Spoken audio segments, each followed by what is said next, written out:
Welcome to another episode of the Woman Up podcast, a place where we entertain, educate, and elevate women on this journey we call life. And on this week's episode, I have the amazing Rosie Ashby with me. Hi, Rosie, how are you? Hello, I'm very well, thank you. Slightly nervous, but very good. Very excited for our conversation. Rosie's saying she's nervous, and I don't know why. I think it's just, it's the fact that there's a mic. It's the fact that it's slightly less of a natural situation that you'd be in having a conversation. But I'm also super excited to bring to the table what I can about my experiences in order to help the people that do listen, hopefully inspire. And like you said, I'm so on board with everything that you're about, your brand is about, and this podcast is here to do. So yeah, super excited. Just got to get over the initial sort of try and just ignore the microphones. Hopefully this will make you feel better. So I always start my episodes with a game called 333. So it's just 3 sets of 3 questions, and they're kind of like icebreaker questions. Okay. So the first set is, would you rather? Okay. So would you rather have a pause or a rewind button on life? Pause. Why? 100%. Because I think the power is in the pause. And I have learnt this so intensely in the last few years of my life, in that our capacity and ability to be able to pause in situations in order to respond more intentionally rather than reactively, that is where our power really truly lies. I don't want to change anything. I don't want to go back and redo anything. It's all been part of my journey. It's all been part of the lessons and the growth. But if I could pause, and I practice it anyway in my daily life, but if I could press pause and just give myself, especially in challenging conversations where naturally you're triggered or you feel reactive, if you could press pause in that moment 100%, I would just collect my thoughts, collect myself, and have more intention with the way I respond. Yeah, that's a good answer, like really thorough answer as well. Yeah, well, that was only question 1, Jesus. Okay, would you rather be able to teleport anywhere instantly or be able to read minds? Teleport. Yeah. Read minds kind of scares me because I struggle with my own thoughts, let alone everyone else. 100%. And I think I don't need to know what you're thinking because I can normally tell from your energy. Space, like the way you're showing up, your expressions, your body language. I think I don't need to know the details, the nitty gritty of what's going on in that brain. There's enough to deal with my own. Yeah. Okay. Would you rather travel back in time to meet your ancestors or travel to the future to meet your descendants? Ancestors. I need that wisdom. I want that wisdom in my life. I want to know what their advice would be, having lived their lives, gone through their growth journeys, etc. Future-wise, I think it'd be nice to drop in and say hey and give them some words of wisdom and be like, oh my God, it's so good to meet you. But I think from my own personal, selfishly, I suppose, from like a very, what could I get from the situation? I'd want to meet my ancestors and just hear their words of wisdom. Yeah, that would be really cool. I think so too. Yeah. Okay, so the second set of questions is finish the sentence. So one thing I can't live without is? My family. Oh, that's a nice one. The most important quality in a best friend is? Unconditional love. Do you think that's like for everything? Like, do you seek that in a relationship as well? 100%. I think those 2 questions really cross over for me. Yeah. The one thing I can't live without is my family, because my partner, my children love me no matter what. Yeah. And I think a best friend, if we really talk about best friend, not a situationship, which I've fallen into thinking are real friends a lot of times.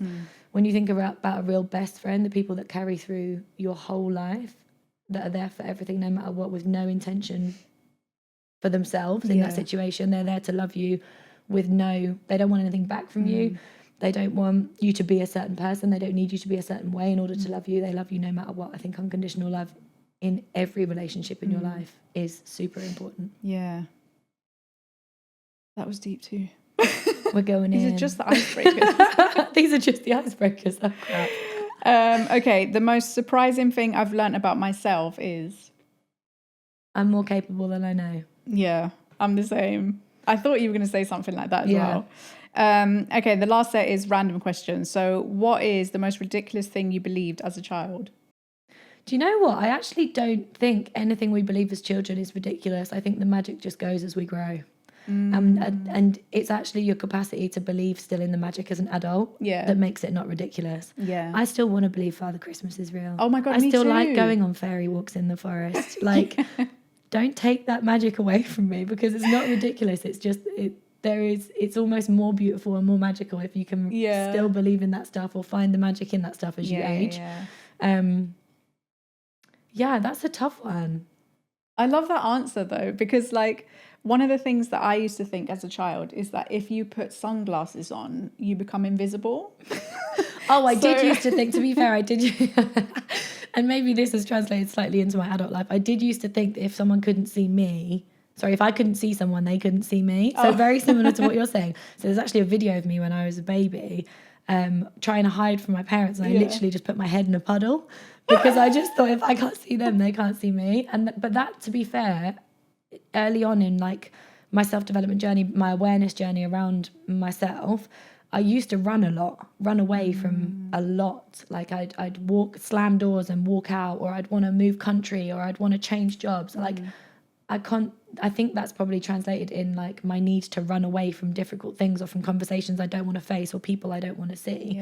But it's funny how that was a playful behavior, and then it becomes like something else. Limiting behavior as you age, and if that's the way you continue to see the world. But I quite like that, the sunglasses thing. I still do, like sometimes I put sunglasses on if I'm like trying to sneakily like listen or like look at something without like people seeing me.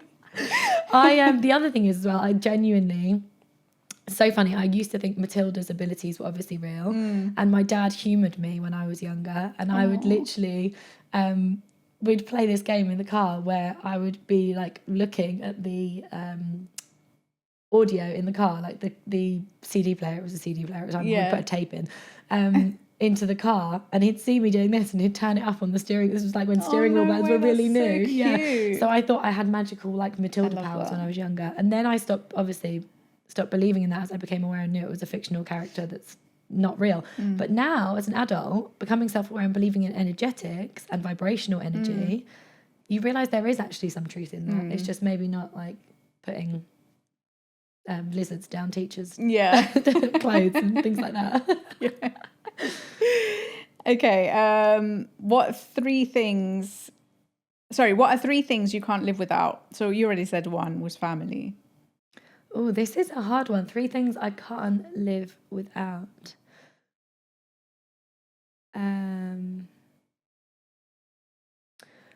I would say family is one. Movement is another. Movement is literally medicine for me. And I think somatic healing, dance, I've restricted my movement for so long, and to the point that I felt the tension in my body growing and manifesting into stress, chronic stress for years. And when I went sober, when I stopped drinking alcohol, I brought dance into my life, and it has been the most transformative thing for me from an energetic perspective, from a healing perspective. Movement is completely necessary in my life in order for me to be the best version of myself. So movement is one, family is one, and love. I think trying to live and be in love as well as receive love is important for us to flourish. And be around love and prioritize love and the places where you feel that love. And everyone knows it when you're in a room that feels colder and you're in a room that feels warm, and you're surrounded by that love. You become a different person. You embody a different energy. You show up in a different way, and you literally feel it radiate through you when you're surrounded by love. And it's so powerful.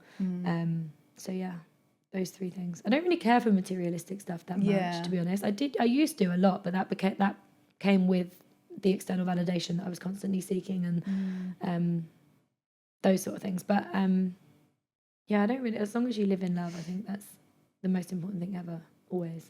Well, that leads on to the next question, which is like an iconic woman up question now, is what 3 things do you love about yourself? Okay. I love this. A little bit of self-reflection work. What do I love about myself?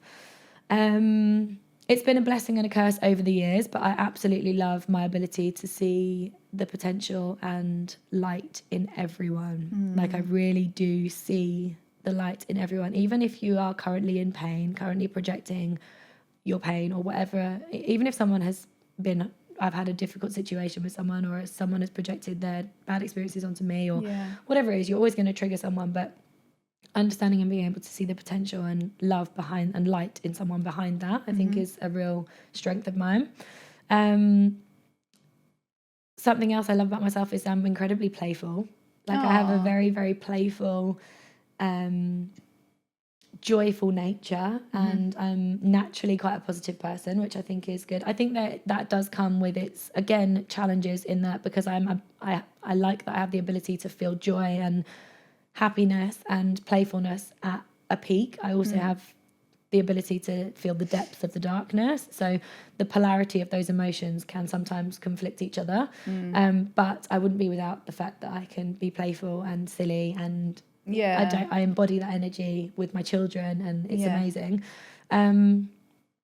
That comes across in your Instagram as well. I hope so. Yeah. I do you know what? It took me a long time to embrace that. And I think the child in me really did need that nurturing. And dance was the first step that I took in order to, like, in the journey of really, like, nurturing her and allowing her to express herself creatively, freely, unashamed, with no, like, unapologetically, without any sort of boundaries. Or fear or resistance to showing up in my truth. Like, that was massive. So that, I love that about myself. And the third thing, my willingness to learn and be the student. I love being the dumbest person in the room. Like, it's actually a thing. My partner says to me, he's like, why can't you just be happy with where you're at? And I'm like, because learning, I just think, I wish I could go back to myself at school and be like, these are the, like, everyone always says these are the best years of your life. They're actually not, but you're going to learn a lot more as you grow up. But, like, enjoy the fact that you have, like, literally your only sole purpose right now is to learn. How incredible. Like, as we age and as we grow up, we start to become surrounded with all these heavy responsibilities of mortgages and jobs and relationships and all this stuff. And just to be able to put yourself in a position where you are literally the student is so amazing. The fact that I'm here today learning from this experience, like learning from you all the time. I'm so fortunate that I have that real, I'm just willing to put myself in situations where I look like a bit of an idiot in order to grow and learn, because I think it's really important. And I think the more you learn, the less you know, and it becomes so apparent. But then that just should, instead of seeing that as like a resistance factor or something that you shy away from, like, lean into that. Oh my God, I don't know this. So, like, even coming in here today, when I was like, so what are we doing here? What's going on up there? What's like going on up there in the corridor? Like, just being able to, like, just that inquisitive, curious nature I love about myself. Yeah. It's funny you say that, because sometimes, like, I love podcasting and I love, like, everything about, like, interviewing people. But part of me is like, I feel like I'm a little bit selfish, because I'm doing it because every guest I'm like, really, tell me more. Like, how did you do that? How did you achieve that?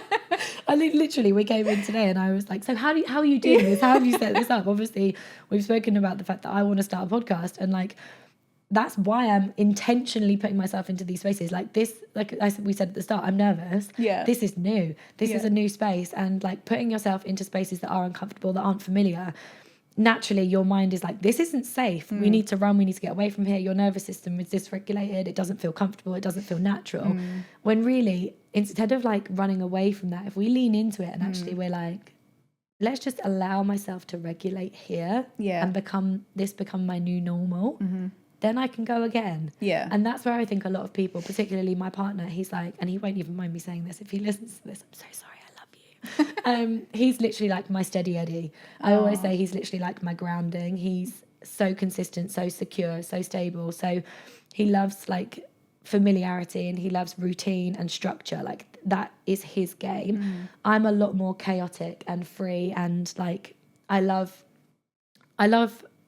unpredictable energy, and I love to, like, almost like the baptism by fire. My dad always used to say to me, he's like, I'm a twin, and my twin is very like my partner. He's, like, really, like, risk averse and like risk management, like critical path. Here's the way that we're going to go, and this is how we're going to get there. Whereas I'm like, ooh, fire, let's jump in and see what happens. Like, we're just very different. But I think from a selfish perspective, yeah, it's important to ask those questions, because it's like, ask the questions you want to know. Who cares if you sound stupid? Like, it's this whole, whatever the fuck we're doing here is just about learning. Yeah. I agree. Okay, so that's it. That's How 333. So now we'll get into like getting to know you and who you are. So let's just start off with an intro. For anyone who doesn't know you, just introduce yourself. I always find this so like daunting. I feel like that I'm so multifaceted. I don't even know where to start. I'm Rosie. Hey, thank you so much for having me today. So in my most recent years, I have owned, established, scaled and grown a beauty business that is centered around empowering women to feel their most confident self through the modality of aesthetics and skin treatments. At the heart of everything that we do, and at the heart of everything I've always done in my professional career, it's about empowering women to feel confident and love who they are and feel the best version of themselves. Personally, my interest in the beauty industry naturally then evolved into owning a beauty business when I had my children, and that's kind of my most recent years, I suppose. Prior to that, I had a really, really intense, fast-paced, high-pressure job in central London that I did for 10 years. A lot of like people-pleasing tendencies, a lot of like burnout, productivity, basing my self-worth in how successful, quote unquote, I could be. That came from a childhood that was very loving. And actually, I struggled with mental health issues for a long time because I didn't feel like I had a reason or justification to feel that way, because my upbringing was good. My schooling was good. Yeah. Like, you know, like just the average good upbringing, the good life, the good job. Yeah. Like there was no reason for me to feel a certain way. Yeah. So I didn't feel like I was allowed to, you know, like why should I have these mental health issues? So I struggled a lot with anxiety, depression from my teenage years right up until I had children, suffered with postnatal anxiety, postnatal depression, and then started the beauty business. And then I've gone on like a really intense healing and self-development journey within the process of running a business as well. The last like 3 to 4 years have been huge for me in terms of just the self-awareness piece, going sober and understanding behaviors around alcohol misuse and substance abuse, and essentially just spending years running away from myself in order to feel enough, and nothing was ever enough. And I'm now getting to a point where it's like I've come home to myself and realized how many of us are running all I agree. the time. Because I've never heard anyone say what you said about you had a good upbringing, because I feel that too.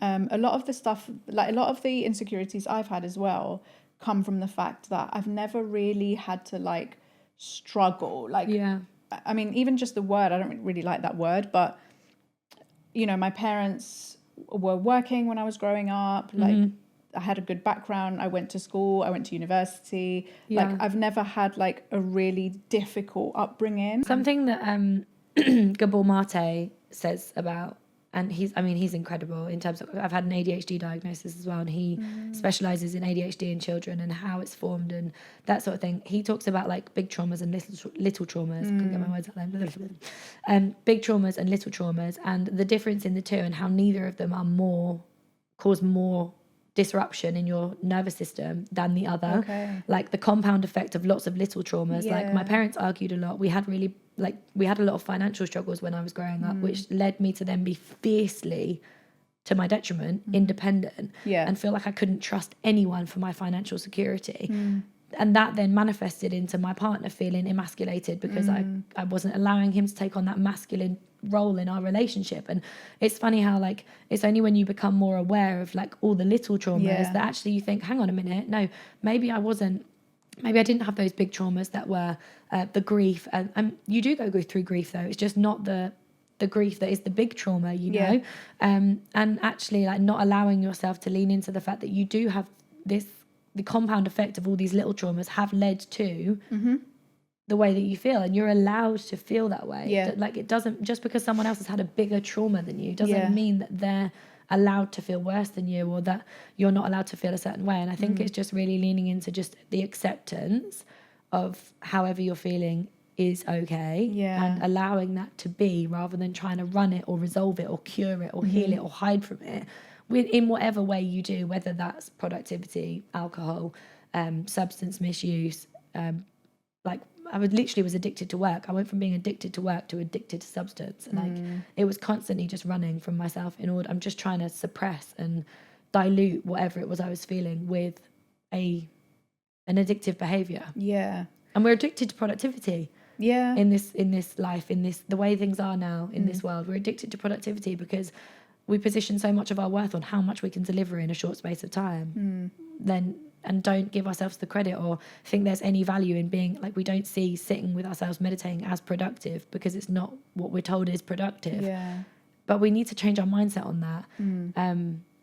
I've forgotten what your question was. I feel like I've just gone off on one there. I mean, the question was intro, but let's try. I'm going to go through like different points because I read your Instagram bio and it says mum, business, mindset, sobriety, and everything in between. One project, one day at a time. So I kind of want to touch on like each point. Yeah. So in regards to business, I know you said that you went from like, was it a corporate job in London? Yeah, to the beauty business. So what inspired you to start the beauty business first off? Nothing. I had to because I had a baby. Very much unplanned. Okay. So I had no intention of leaving my corporate job. So you went on maternity leave and then just didn't come back? Yeah, so I had no intention of leaving my corporate job. I saw it as a forever thing. I was doing well because I was putting every single ounce of my energy into how productive I was in that role, working for someone else. I was literally a corporate fucking dream. Like, I ran that business like it was my own because I cared so much about the results I got. I'm very, I like to be good at stuff that I do. And like I said, I like to learn. So if there's a way of me getting to the top, I will try and get there because I want to do that. I want to be there. I want to know what that looks like. I want to know what that feels like. And I like to be a high achiever. I like to perform well. And I was doing really well. And then I got pregnant unplanned with my first child. Me and my partner didn't even live together at the time. Oh, wow. And I lived 90 miles away from where he lived. No way. So heavily pregnant, I moved in with him in our first house together 6 weeks before she was born. Okay. And that was on the 22nd of December. So it literally was, when I said I jumped into fires earlier, this was one of those moments for sure where it was like, you either learn or you leave. Like, this is it. So had a baby, which wasn't planned, at 26 years old, having lived with my partner in our house for 6 weeks, and essentially I needed to work. I didn't get a good maternity leave, and it was at that point it was a real eye-opener in terms of I just had this baby, and it was like, because she wasn't planned, it was a decision that we had made to go through with this, right? Like, okay, we're committing to this. I'm going to put my career on hold, which was everything to me at that point. I'm going to put my career on hold to become a mum. And when we were talking about me going back to work, my maternity pay wasn't enough. I was going to have to go back between 4 to 6 months. And at that point, it was like, have I had a baby to simply work for someone else and earn the money to pay for someone else to look after them and bring them up? And it was like a clear no. Yeah. I was like, that's not what I've done. I've got the tenacity, the resilience, and the grit and determination. I think having your why and having your reason, like I literally was like, I don't have a choice. I either go back to retail, which is what I was doing before. I go back to my corporate career, and it is a full-time job. It's that or it's nothing. Like I go back full-time, or I have 4 months now with a newborn to try and build something that can scale enough to support me enough. That's what I was going to ask you. Was your job even beauty related? Like, why beauty?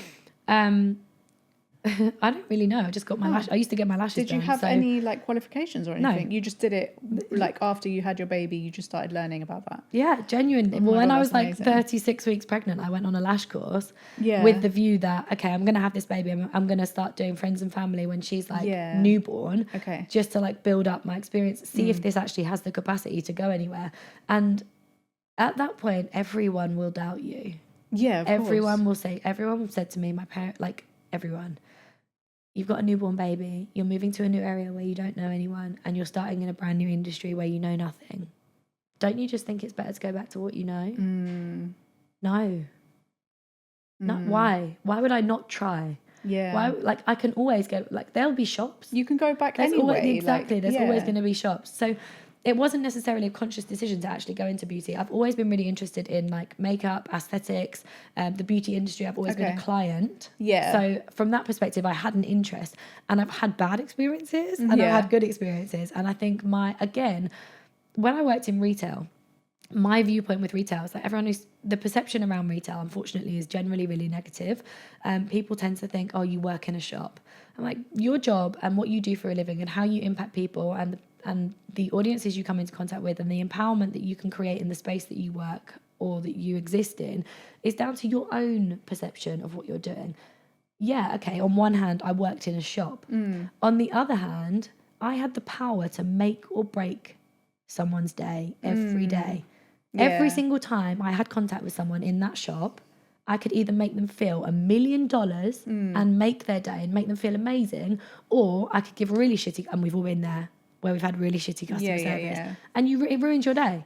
Or it has the capacity to ruin your day. And when you realise the position of power that you're in, I didn't just work in a shop, hun. Like, I literally was like so passionate about making sure that everyone that came in had a positive experience and left a brighter, lighter, better version of them. I love that. Even just from that. So all I did was package that up and put it into a beauty business, into a different industry. Yeah. Something that I was passionate about as a client, and then turned that into my reason why. Turned that into my North Star, you know? That is literally like what drives me. And even to this day, it's still the same. Although the business has scaled, I deliberately recruit people who have the same intentions, who have the same values, and it's such an important part of it. And I think that's one of the reasons that the business scaled so quickly, was because every single person that walks into my business, into my space, in whatever capacity, whether that be in a work environment, in a personal environment, I want you to leave a better version of you. Yeah. And people feel that. Yeah. At the end of the day, whether you work in a shop or whether you run a beauty business, what you do isn't groundbreaking. People can find the product that you sell somewhere else. It's not that original. What is original is you. Yeah. How you deliver that, how you make someone feel, the energy behind it, and the intention behind what you're doing and how you're showing up and why you're showing up. Yeah. And as long as, like, when you sit in that truth and you know your reason why, and particularly having a daughter as well, like, I want her to feel good in every set, like, and be able to know what spaces light her up and don't light her up. And now I've got 2 daughters, and it's like, I want them to have that awareness around, like, is this true to me and why am I doing this? And really kind of dig behind, like, because I think normally people go into the aesthetics industry or like the beauty industry, oh, I just want to do a job that makes money and works around my kids. But why do you want to do that? Yeah. And what does that open up for you? What opportunity does that bring for you? And understanding that that is what then gave me the capacity to scale. Yeah. So then once you decided that that's what you were doing, you just learned, you did the course you needed to do. And then what happened with the business? Because it scaled quite quickly, didn't it? It did. Do you know what? I joined Instagram for my business at a point where Instagram was like, you hashtag something, you're found. Okay. Not only that, being in Brentwood in Essex, I was super, super fortunate. I got a couple of the Towie girls when Towie was massive. Okay. Although, again, no idea why they'd come to me when I was a brand new lash tech with a baby in the pram next to me. Like, at the start of my journey, I lashed with Maya, my daughter, in the pram next to me. Wow. Like, in the sunbed shop at the end of my road. So all you did was lashes? I started off just doing lashes, yeah. And then as it grew, I left my job. I handed my notice in at 9 months when it comes to the end of my maternity. Handed my notice in, and it was like, right, this is it. Like, I'm in now. There's no plan B. There's no like buffer. There's nothing that I can fall back on now. This is it. We're in. And I've got such clear memories of like my daughter being in the door bouncer while I was doing lashes, just like bouncing up and down. Yeah, while I was doing someone's lashes. And just like, but that is what's so special about my journey and my business, and someone else's thing will be different, you know. Predominantly the people that come into my space are mums, because they understand my journey, they've seen my journey. So I started off doing lashes, and then very quickly it grew, started to get busy. Word of mouth, my biggest piece of advice for any small business owner is that word of mouth and positive client experience is your best marketing tool. I think in the beauty industry as well, like 100%. Customer service is such an important, like probably the most important thing. And it's just shit. Like generally across the board, I don't speak for everyone at this like, please don't come at me. But generally, the standard of client experience, or the standard of customer service, I don't like that term because it makes me think of being on the phone, but the standard of customer service and client experience in the beauty industry is so low because people aren't doing it for the right reasons. At the end of the day, the beauty industry is there to make you feel good, and if that is not the core reason someone is in the beauty industry, then their intentions are wrong, because the industry is there for that. That is what it's there to do. So if you're in that industry and you hate clients, you hate doing the treatments you're doing, you shouldn't be doing that, because you're not delivering what the industry is there to, how the industry is there to serve people. Hey ladies, thanks for joining us here on another episode of the Woman Up podcast. I hope you're enjoying the episode so far. I just wanted to take a moment to say, if you're listening on Spotify or Apple Podcasts, please follow the channel and leave us a review. It really helps with our reach. If you're watching on YouTube, don't forget to hit that subscribe button so that you don't miss any episodes in the future. If you're feeling especially inspired, please feel free to leave us a comment or share the episode on your socials. I personally read all comments, and every share has a massive effect on our growth, so it really means the world to us. Thanks in advance, we appreciate you, and let's get back to the episode. I think when you have a really bad like experience when it's beauty related, that's it, like that customer's Well, 100%. And also, off the back of that, so many clients come into our clinic now and they're so nervous the first time they come in. I think, why are you nervous? This is the sacred space for us to hold you and make you feel amazing. And it's because of so many bad experiences out there and such low expectations. I find it really hard to find like people that I really like. I had a lady that did my eyebrows for the longest time. Like all through my 20s, I was just like faithful to her. If she moved, I moved with her. She had my personal number, everything. And then one day she was like, oh, I'm going to go on maternity leave. She had her first child. And I was like, what do I do? I know, because it's so hard. It's so hard to find places where you feel safe. Places where you feel held, places where you feel understood and heard. Like, all of us have such different goals and such different things that we want to achieve. And it's about creating a space where it's like, you're valued. Like, you're not a number coming in the door. Everything about you is so special, and that should be held and that should be celebrated in whatever way that we can do that. So it scaled really quickly. I went from being a single lash tech in a sunbed shop at the end of my road to having a team of people opening a salon a year after I first ever picked up a pair of tweezers. Can I just say as well, the first time I picked up a pair of tweezers, I glued my mum's eyes shut and stabbed her in the forehead with a pair of tweezers, and I still continue to think that was a good business idea. So if anyone is out there like really struggling to get to grips with their new craft, or they've tried something once and it's gone terribly wrong, don't let that be your sign to stop. Continue to work that muscle, because it's all muscle memory. And if we all stop doing things when they were difficult, no one would ever get anywhere. We'd never become masters in our craft. We'd never really get to being good because we've given up at the first hurdle. Like my poor mother. I know. Did she go I back? love like the commitment though to supporting me. No, she did not come back. I have not done her eyelashes since then. Oh, bless her. But yeah, it wasn't easy at the start because I wasn't good. But what I did have to fall back on was the fact that I was doing it with the right intentions. You can always come back to your core intention. And if that is in the right place, you'll get there. So obviously you were doing a lot of things right, because like you said, your business scaled really quickly. But were there any challenges that you were facing whilst that scaling was happening? Massively. I think growth, learning, expansion, any sort of self-development journey, business development journey comes with challenges. And if you go into it hoping that you're not going to come across any, you're deluded, because it's not about what comes up, it's about how you overcome it. And sometimes I think just changing your mindset around seeing that challenges aren't there to tell you it's time to stop. It might just be like a divine pivot. Something going catastrophically wrong is just a redirection, which is great. It's fine. Okay, this has happened. How do we now move forward? How do we resolve? What's this trying to tell me? I had issues with team. I had issues with finances. I burnt a bloody hole in my pocket opening a clinic that I wasn't really ready to do or didn't have the understanding of. I was opening a business with absolutely no idea what the fuck I was doing. I'd always worked in corporate, always worked for someone else. My entire experience had been based around direct client contact. So to actually own a business and understand what goes on behind the scenes, I didn't know what I was doing. So I dropped a lot of balls and I lost sight of why I was doing it at certain points, because we scaled so quickly and that success came really quickly. And with that, the momentum builds, and sometimes you end up being dragged without really knowing what direction you're going in. You start doing things because this is how you should do it, and this is what the path would look like. This is what I should do. Like, now it's busy, I should open a clinic. In hindsight, was that actually what I wanted to do at the time? Probably not, but it seemed like the natural next step. Without much thought, I just kind of went into it. But yeah, and then obviously work-life balance was not there.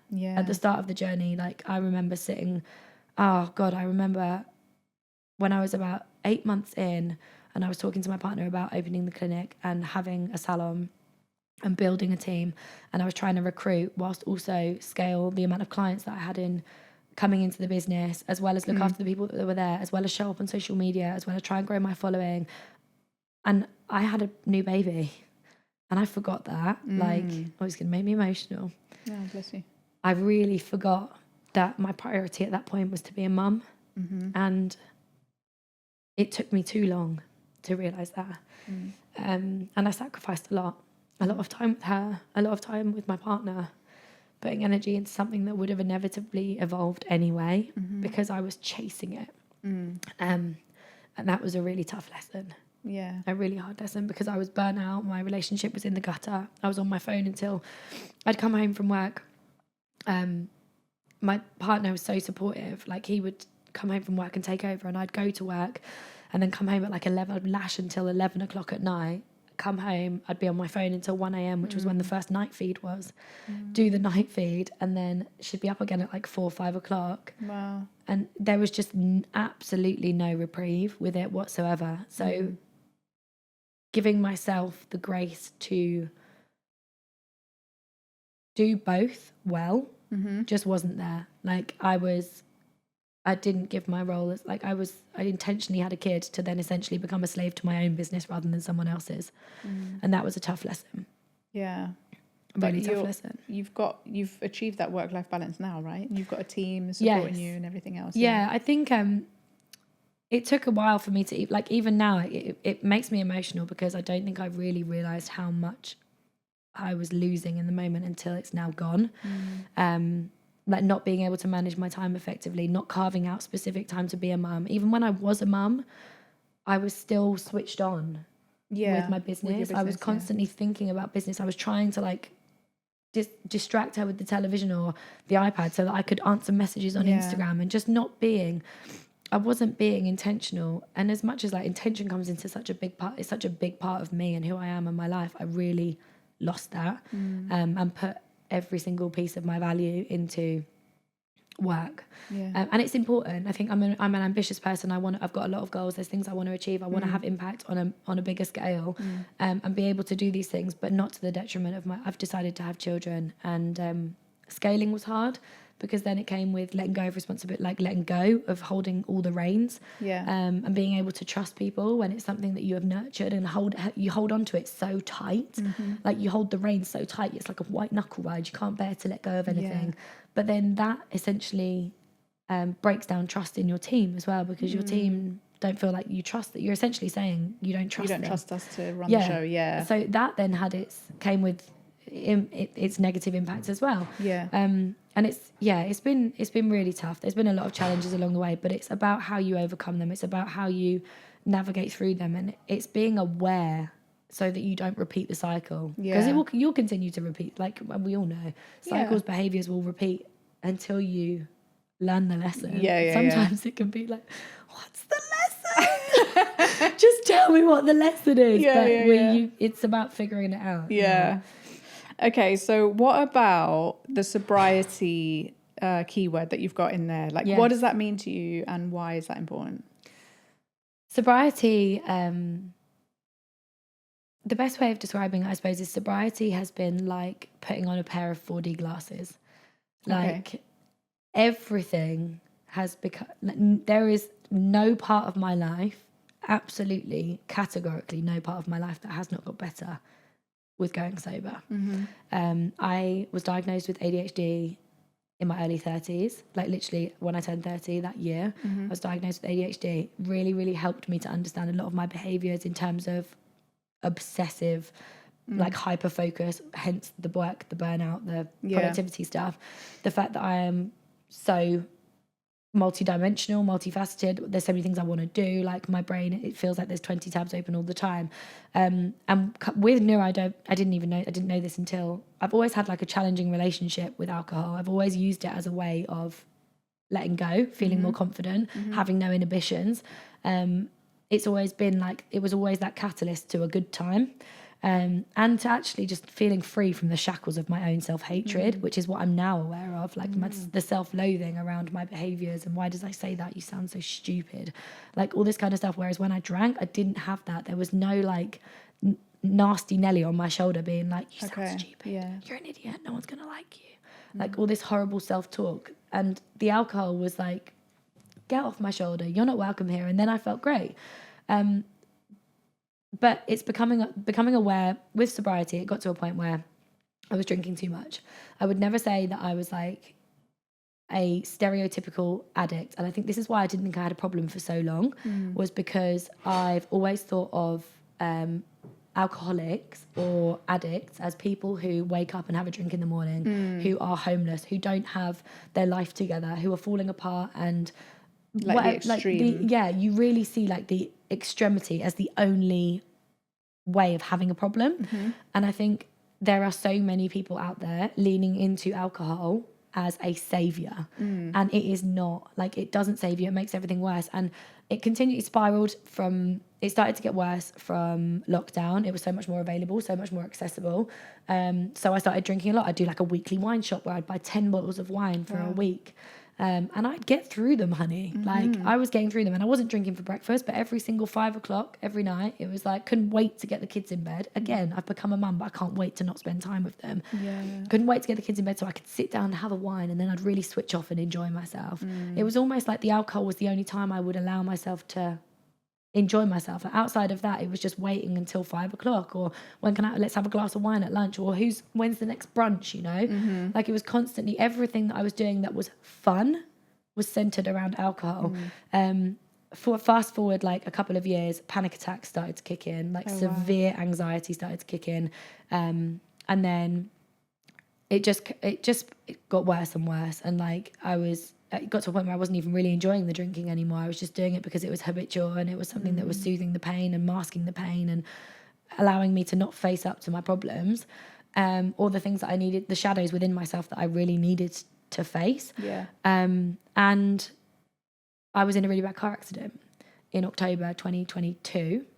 The front of my car was completely taken off by someone who went into the driver's side of me at 40 miles an hour.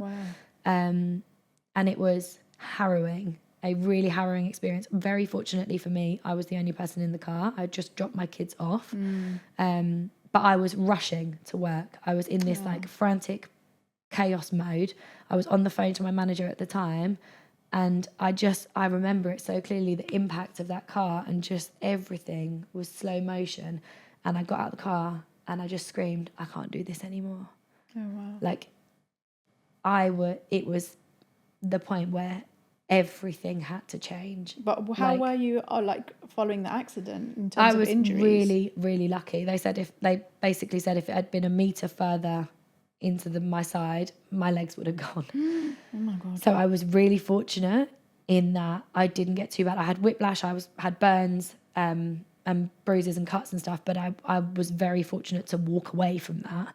And I just took it as a really I'd had this internal whisper for a year. I'd been trying to stop drinking and trying to change, and I'd been and I just hadn't done it, hadn't committed. I'd allowed myself to get worse. I'd really just not listened to myself, essentially, not trusted myself. And I genuinely believe that if you fail to listen, it will be forced. It will come in a way that you cannot hide. You can't run away from this. And consequently, after that accident, everything within my business fell apart. And I actually went through the process of trying to sell it. Because I didn't know how to carry on, and the sale fell through at the last stage, and I had to have a real word with myself and it was a case of I either fall back in love with everything in my life, however I don't know how to do that right now, but I need to make a conscious decision to fall back in love with this or leave. Like that. And the sobriety thing was the first thing, like the first way to face myself, to know what I needed to do in that situation, whether it was to pivot or to close down or what to do, because I just couldn't carry on in that horrific cycle of productivity and constantly, like, what the fuck was I chasing? Why are we chasing? Why are we running? Was it something you just decided and then went cold turkey, or did you get like support with that? So I went cold turkey. And again, this is when you say about earlier, you said about what are the 3 things that you love about you. When I have made a decision, I'm 100% committed regardless of what that brings up. And I will sit with the discomfort and the pain of whatever it brings. I just have to make that conscious decision. And until I've made that decision, it just won't happen. If I can't be half-hearted, because it won't end up in me committing to it at all. And it's even the same as like when I stopped smoking. I used to smoke, and I just went cold turkey with that. And I literally just decided, I remember it so clearly. I woke up one day, the last time that I drank, my anxiety was so bad. The next morning, my partner had to phone in sick at work to look after the kids because I couldn't look after my own children because my anxiety was so bad. That for me was like, what are you doing? A wake up call. Like what are you doing? What are you doing? It's not, this isn't a space. And it gets to the point where the pain of staying where you are outweighs the pain of whatever the fuck you have to face. And it just got to a point where I was like, I need to stop this right now. And I started a sober tracker on my phone. I'm very fortunate that one of my old colleagues actually had been on a sobriety journey. I'd been following his journey, and he'd inspired me. And I'd seen how much his life had evolved and got better with that decision. And I just went cold turkey. In hindsight, I think it would have been really good to be part of a community, and I think it would have really helped me. I'm lucky that I've got that tenacity and that resilience to be like, no, you don't go back. Also, what I will say is, if you're in that place where you really don't want to drink again, but you're also not at the point where you want to, because cracking yourself open like that in a community of people that are stopping drinking is really hard. Like, being able to talk about it and being ready to talk about it, it's like, but also being ready to go sober are 2 different things. I think now I'm ready to talk about it, but when I actually wanted to go sober, putting myself in a situation where I had to open up about it, I wasn't ready for that. I wanted to go sober, but I didn't want to be that vulnerable. What I will say, something that I did do was I videoed myself that morning. I took a video. No one has ever seen that video apart from me. Okay. But I videoed myself that morning when I was in the depths of that panic attack. And every single time I thought about having a drink post that, I forced myself to open up my album. I've never watched it back. Okay. There's once that I clicked on it and I was like, nope, I'm not doing it, because I know how it takes me straight back to the pain. Back to it, So something I will say is, if you're wanting to go sober but you're not ready to talk to anyone about it, firstly, always reach out, because having support, accountability, inspiration, seeing what's possible means it's possible for you, is important. Follow sober accounts, like follow people that inspire you, be around people that light you up and don't need alcohol to love you. That's a really big thing as well. But if you're in that place where you're not really ready to like vocalize it yet, or like put it out there that this is what's happening or this is what you're doing, video yourself at the pain point. And even when you think about having a drink, I'll go to the fridge and I'll be like, no, I'm not gonna. I said to myself that day, I was like, if I ever drink again, I have to watch that full video before I have that glass of wine to know, because it then it makes you check in with yourself and think, is this the best decision for me right now? Because, and do I love myself enough to put the best version of myself first? And I've never ever watched it. Okay. And how long has it been since that happened? Over 500 days now.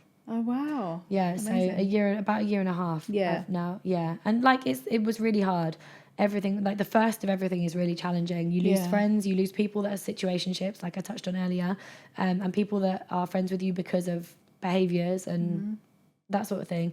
You lose people, and you have to be willing to do that in love of yourself. You have to know that those people were there for a period, but they're not meant to be there forever. And that's fine. That period was a lesson for you. That you learned what you needed to, and you're now into a different phase. Some people will come along, and those people like cherish those because they love you for more than the alcohol, more than the drunk version of you. And it's so funny because people say to me now, they're like, oh God, I just wish I'd met you drunk. I think she was a party. Like, she was great though. There was a real, like, she was fun. But I feel like that's the last thing I'd say to you if you were on that journey. No, because I think I'm at the point where, like, she was a great, like, I loved her. Like, and genuinely, I did love her because she was the manufactured version of who I am now. Okay. So I've now managed to get to her without alcohol. Like, she is a part, there is a part of you in there that is you on another level. You just have to do the healing work that allows you to be that person without the substance. Okay. But I just think it's funny when people say, I'd love to have seen you drunk. I think, yeah, she was a great time. Like, she really was a great time, but she also didn't serve the best version of me long term. Yeah. But everything's better from stopping alcohol. Genuinely, my friendships are better, my relationships are better. I see my children through a much more beautiful lens. They're not just there to annoy the fuck out of me and make my life hell and irritate me and take up my time. I love them so much. I love spending time with them. I'm not trying to get away from them to have a glass of wine anymore. It's just, and I can sit and read a bedtime story with them and cuddle with them without thinking, I want to go and have a glass of wine, you know? Yeah. What about now you're kind of on a different path in terms of you want to start business coaching, is that right? Well, so, I mean, I am a woman in business. Yeah. I have got a lot of business knowledge. So it's actually more self-development space. And in what capacity, I'm not entirely sure. But the whole reason that my bio is what it is and the reason I'm kind of just playing with Instagram, with my messaging at the minute is because I genuinely believe at the core of everything I've ever done and the core of everything that I will ever do will be the intention to empower women to be true to who they are and blind the world with their fucking light, because everyone is so beautiful and so powerful, and so the essence of everyone is so individual and so it's just amazing. We are amazing. And if I can support someone in overcoming trauma, challenges, limiting beliefs, fears, self-sabotaging, people-pleasing, all of this stuff that I've experienced so deeply, if I can help someone else overcome that to a point where they are literally living their life in a way that lights them up every day and allows them to shine so fucking bright. And that doesn't mean it comes without its challenges, but it just means you're confident in your capacity and capability to deal with whatever the fuck faces you. Stuff still goes wrong, but it's okay. Yeah. Like, it's not going to break me because I have such a deep-rooted love and knowing in myself that whatever is meant for me will not pass me by. Yeah. And I think that's quite cliche, and a lot of people, like, I used to see that and be like, oh, yeah, sure. But it comes from, like, a deep knowing that, like, you've got this. Like, you are here to make a difference. Yeah. Like, you are here to shine. The world needs your light. And whatever it is I do, whether it's, so hopefully a self-development space for ambitious women to come and connect, collaborate, like build courage and confidence and grow. So I don't know if it's a business coach. I don't really know what it is. Yeah, I think like a self-development coach would be amazing because there's so much more than business behind everything you do. Yeah. And I love that about you. So thank you for sharing your story. So much. The best way to get in contact with you, I guess, is it Instagram? Yeah, so I'm on Instagram at therosieproject.ig, and the reason for that is because I am my never-ending project, just like you are your never-ending project. We have one project that lasts us a lifetime, and it is ourselves. So I am currently on Instagram at therosieproject.ig, and I will be launching some sort of self-development space and podcast soon that will be the You Project. Oh, amazing. Me supporting you in working on yourself. Yeah. And just remembering... yeah, please reach out, speak up, share. Yeah. Consume content that fills you up, essentially. Amazing. Yeah. Great. Your IG and everything I'm going to put in the caption anyway. So click on any links if you want to get in touch with Rosie. Thank you so much for being here. I've loved this interview so much for having me, honestly. I always wish I have like way more time, but then it's like so hard.